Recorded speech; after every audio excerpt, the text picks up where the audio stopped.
걸린 아내를 직접 돌보기 위해 요양보호사에 도전한 91세 할아버지가 화제를 모으고 있다. 오는 3월에 있을 자격증 시험을 앞두고 하루 8시간씩 수업을 듣는 등 불철주야 공부에 매진하고 있는데 60년 넘게 함께 살아온 아내를 위해 나이를 잊고 값진 도전에 나선 휴대식 씨를 사건 현장에서 만나본다.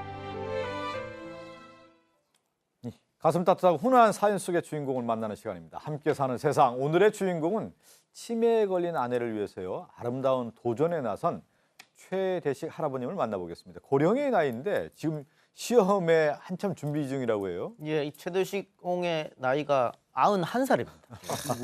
91살인데 지금 요양보호사 자격증을 따려고 준비 중이라고 합니다. 그래서 그 이유를 살펴봤더니 아내가 치매에 걸린 것 같습니다. 그래서 아마 할아버지께서 그 아내를 이제 간호하는데 얼만큼 더 효과적으로 잘할 수 있을까 이런 고민 끝에 그 요양보호사 자격증을 따려고 하지 않았나 싶은데 아마 이거는 그 보건소를 찾아갔다가 직원이 추천해줬다고 하는데 91살 연세에 이 결단하기가 쉽지 않을 텐데 정말 대단한 결단이라고 보여집니다. 이 최대식 할아버지는 어느 날 아내의 치매 증상을 발견하게 됩니다. 당시 상황이 어땠는지 또 왜 요양보호사를 도전하게 됐는지 들어봤습니다.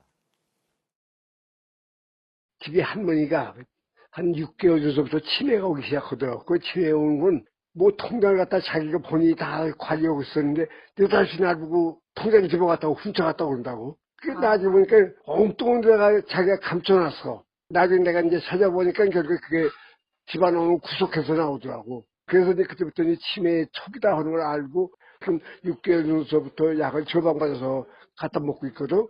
집안에 아무도 식구가 가족이 없고 단둘이니까 그걸 이제 환을 갖다 돌보는 건 아무래도 가족이 나을 것 같아. 요양보호사를 갖다 이거 하루에 뭐 3시간씩 이거 대는 것도 그렇지만 그게 싫어서 내가 배워가지고 치료를 보조하려고. 예, 그래서 이제 겸사겸사 제가 배우려고 한 거예요. 하루 오전 4시간, 오후 4시간에서 8시간, 교점 시간은 30분. 근데 어려워요, 어렵긴. 그래서 재밌어요. 여하튼 끝까지 보려고 하니까. 지금 91살인데 목소리 들어보니까 정정하고 전달력이 되게 좋으시네요. 그러니까요.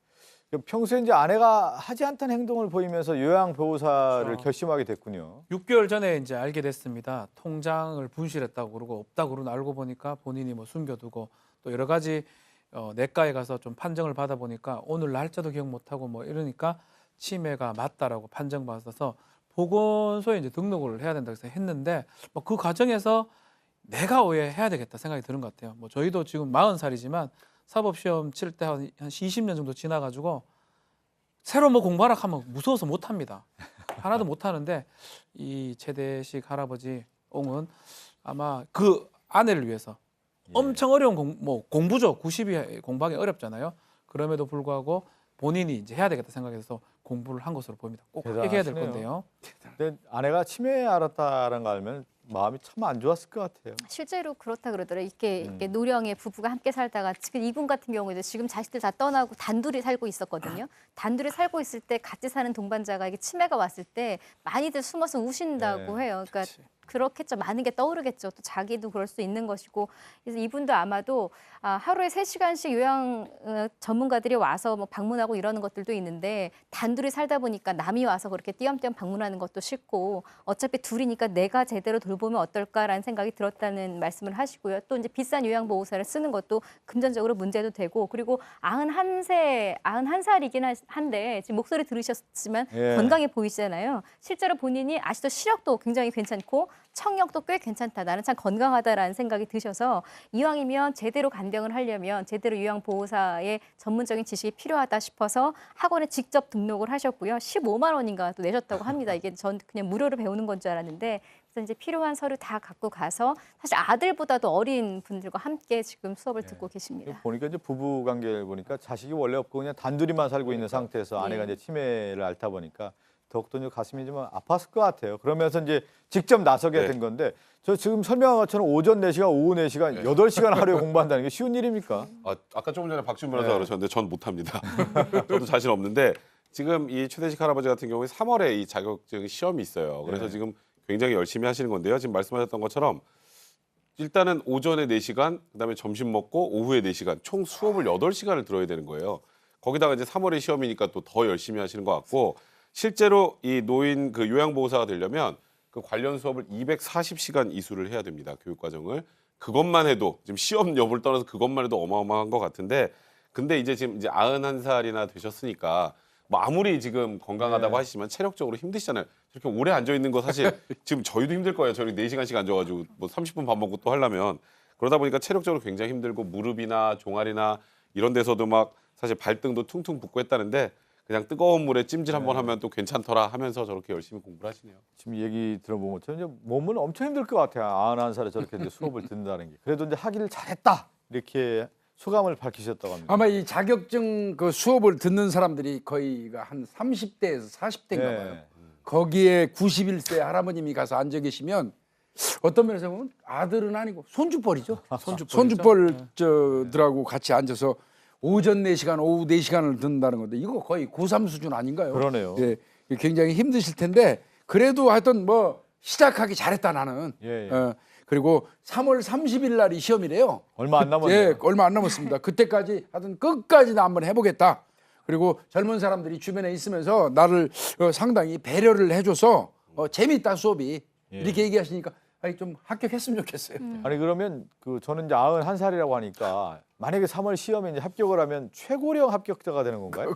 저도 그런 줄 알았는데 그 이분보다 더 연세 많은 합격자가 계시더라고요. 아 진짜요? 그래요? 예, 경북에 한 분 계셔서 만약에 합격 이제 최홍께서 합격하시면 전국에서 이제 두 번째 최고령자가 되는 예, 그런 케이스인데 그 일단은 이 최대식 할아버지의 목표는 자격증 취득도 취득이지만은 그 뒤에 이제 일주일 동안 이수 과정이 있다고 합니다. 그 이수 과정까지 완벽히 다 과정을 겪어내는 게 그게 이제 최종 목표라고 하네요. 아유 상당히 또 자격증 시험이 쉽지 않다고 하는데 3월에 반드시 좀 합격하길 바라면서 이 아내를 위해 이제 자격증 도전에 나섰지만요. 정작 최대식 할아버지는 아내에게 미안함과 고마움을 표현했다고 합니다. 어떤 사연일까요? 들어볼까요? 아유, 오래됐지. 지금, 그치, 한 60년대. 아니, 젊어서는, 이제 장사도 하고 해서 좀 고생을 했어. 이제 나는 배운 거 시계방인가 시계를 하고, 할머니 이제 양품점을 하고, 한 가게에서. 내가 돈 버는 게 나왔고, 지금 현재 환자가, 동물 좋아해가지고 고양이를 갖다 줘, 나선고양이, 별고양이를 갖다 지금 붙여다 놓고 있어요, 집에다가. 그걸 취미 삼아서 고양이랑 같이 있어요. 근데 나로서는 귀찮지. 그게 이제 밤에 야옹거리고 오면 잠을 못 자고 그러니까 나는 저거 이제 환자를 위해서는 도리 없다 이거예요. 그러니까 뭐 본인이 원하면 뭐 아무래도 뭐 상관없지 뭐. 그래서 뭐 사람들이 뭐 서로 살고 있으니까 좀 살아있고 그렇지 뭐. 애들도 있고 그러니까 그냥 저기서 둘이 이제 의지하고 사는 거지 뭐. 되게 보면 이제 그 미운정 고운정스럽지만 나중에는 다 그 얘기 하잖아요. 미안한 마음이 더 앞선다고 얘기하는데 이 할아버님도 그러시네요. 나이가 연세가 한 90 정도 되시면요. 예. 사랑이란 말 안 쓴다고 그러더라고요.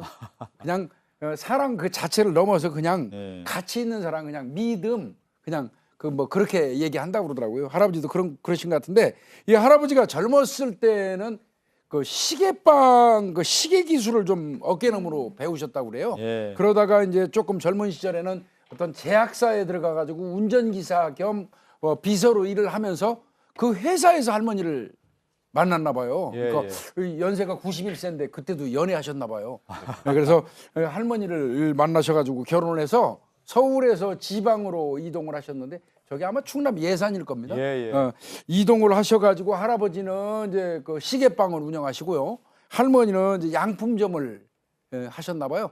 그 과정에서 장사도 잘 안 되고 해서 장사하시면서 이 아내 되시는 분이 할머니죠. 할머니가 엄청 고생을 했다. 그 부분이 이제 할아버지한테 항상 맺혀 있는 모양입니다. 그래도 이제 미안하다고 하지만 이제 작은 배려를 하는 거 보면 또 할아버님이 그 아내 사랑이 대단하다는 대단한 것도 거죠. 느껴지고요. 예, 아내가 그러니까 지금 할머니가 치매에 걸렸음에도 불구하고 그 동물을 좋아해서 길고양이를 데려다 키운대잖아요. 밤에 야옹야옹 울면 굉장히 신경 쓰이거든요. 그럼에도 불구하고 이제 할아버지는 뭐 자기 너무너무 싫지만 또 치매에 걸린 이 분한테 동물이 같이 있는 게 굉장히 도움이 된다 그래서 그까짓 거 아무것도 아니다 이렇게 참고 사시는 모습 참 많이 감동적이고 많이 배워야겠다라는 생각이 드는 분들의 사연이었습니다. 네, 오늘 뭐 이제 요양보호사 3월 달에 시험인데요. 이 최대식 할아버님 반드시 좀 합격하길 바라겠습니다. 다음 사건으로 가겠습니다.